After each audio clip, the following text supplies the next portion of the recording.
एसएसआरवीएम school नयानंगल में अपने छात्रों के लिए एक प्रभावशाली करियर काउंसलिंग कार्यशाला का आयोजन किया गया। प्रतिष्ठित वक्ता श्री रजनीश शर्मा के नेतृत्व में आयोजित इस स्तर में नए जमाने के करियर पर ध्यान केंद्रित किया गया।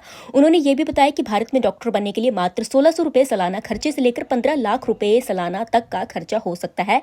किस तरीके से हम कम खर्चे वाली सीट को अपने लिए आरक्षित कर सकते हैं, इसके अलावा और भी विभिन्न स्ट्रीम के छात्रों को अमूल्य जानकारी प्रदान की गई।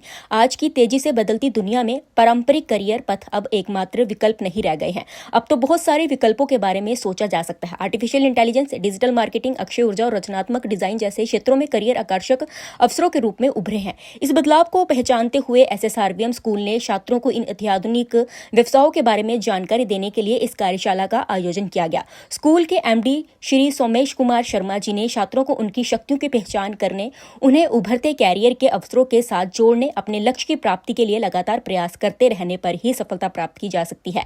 नीट की तैयारी करने वाले बच्चों को 720 नंबर का आंकड़ा ध्यान में रखते हुए पूरे समर्पण भाव से मन, वचन, कर्म और आत्मा से प्रयास करने चाहिए और आवश्यक कौशल विकसित करने के लिए व्यवहारिक सुझाव दिए गए, जिसको देखते हुए छात्रों ने स्तर के प्रति अपना उत्साह और आभार व्यक्त किया। जैसे जैसे दुनिया आगे बढ़ रही है, स्कूल अपने छात्रों को सफलता के लिए तैयार करने के लिए प्रतिबद्ध है। इस तरह की कार्यशालाएं उन तरीकों में से एक है जिनमें हम सुनिश्चित करते हैं कि हमारे छात्र भविष्य के लिए तैयार हो। इस वर्कशॉप में स्कूल के एमडी श्री सोमेश कुमार शर्मा, प्रिंसिपल उप निदेशक श्री एम शर्मा, शिवानी शर्मा के साथ एवं कई अध्यापक गण मौजूद थे। आप देख रहे हैं नंगल सिटी अपडेट के लिए अविनाश शर्मा की रिपोर्ट। आगे चलिए इस बात से, फिर आप बोलेंगे तभी आगे चलेंगे। ये कोई ऐसी बात नहीं कि आज ही खत्म करना, ये तो सेशन शुरू हुआ है। मतलब सेशन ऐसे चलते रह सकते हैं अगर ये अच्छा लगा और हमें लगा कि आप समझ रहे हैं। ठीक है, अच्छा आपने नोट कर लिया बेटा सारों ने? ओके, अब आप मुझे ये बताइए कि स्टेट स्पेसिफिक 7 मेडिकल कॉलेजेस हैं।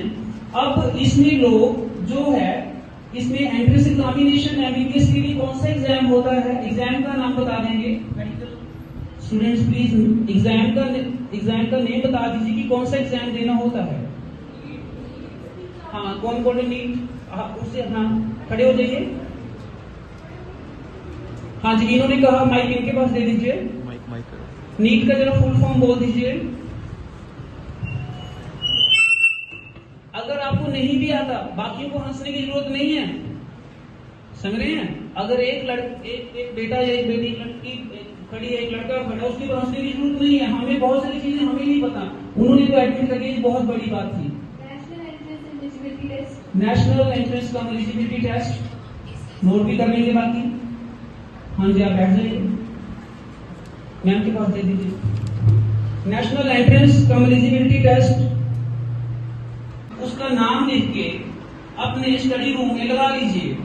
आई have to be there, I have to be there, मुझे जहां जाना है। राइट?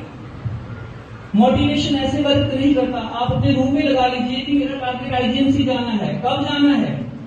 जो 10th वाले हैं उन्होंने एग्जाम देना है 2020। बताइए 10th वाले जरा हाथ उठाएं। एक प्लस 2 वालों से पूछ लेते हैं। प्लस 2 वाले हैं मेडिकल में बेटा? प्लस 2 मेडिकल में? हाँ, अभी आप प्लस 2 में क्लियर हो रहे हैं तो 2026 में तो लिख के लगा दीजिए इन 2026 आई मस्ट बी द करना है और उसमें क्या क्या मुश्किलें आ सकती हैं, इस चीज को क्लियर करने के लिए स्पेशली जहां पर 10th वालों को बुलाया है, +1 और +2। 10th वालों को इसलिए बुलाया है कि अभी वो एक एयरपोर्ट पे खड़े हैं अपनी लाइफ की फ्लाइट के लिए। उनको डिसाइड करना है कि हमें बनना क्या है, हमें करना क्या है, लाइफ में हम करना क्या चाहते हैं, हमारे पेरेंट्स हमसे एक्सपेक्ट क्या करते हैं। सो दैट वो आप डिसाइड कर ले। अभी आपके पास 2-3-4 महीने और हैं ये चीज सोचने के लिए कि हमें लाइफ में बनना है।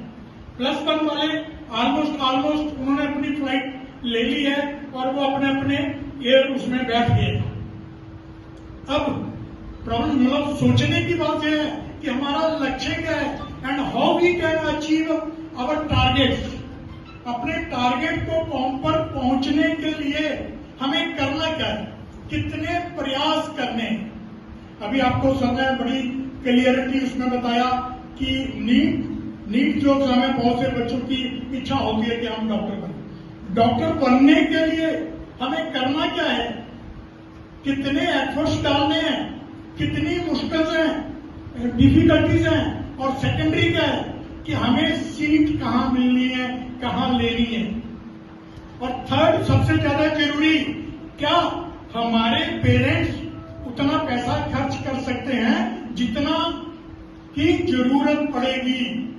ये चीज सबसे ज्यादा इंपॉर्टेंट सोचने की होती है। वैसे अगर इसको दूसरे एंगल से ले, पेरेंट्स खुद बिक सकते हैं बच्चों की इच्छाओं को पूर्ण करने के लिए। आपको पैसे की कमी नहीं आने देते पेरेंट्स, लेकिन आपको भी सोचना चाहिए कि मैं कहीं समय के साथ साथ पेरेंट्स का पैसा तो नहीं बर्बाद कर रहा। समय की वैल्यू को समझो। अपने टारगेट को अचीव करने के लिए आपको समय तो देना ही है। ये आपकी जिम्मेवारी आपकी अपनी है। आपको पता है कि सीबीएसई का जो टॉपर आया है उसके कितने % नंबर है? पता है आपको किसी को? कितने? कोई बताएगा? सीबीएसई का टॉपर कहां से है वो? कितने नंबर है उसके? 500 में से 498 यूपी से है। हम जब टारगेट कोई अपना फिक्स करते हैं ना, जब हम कोई जैसे मान लो कि हम आपस में बैठे हैं, हम पहले ही सोच के चलते हैं यार 80% आ जाए तो बहुत है, 20% तो आप पहले ही हार गए।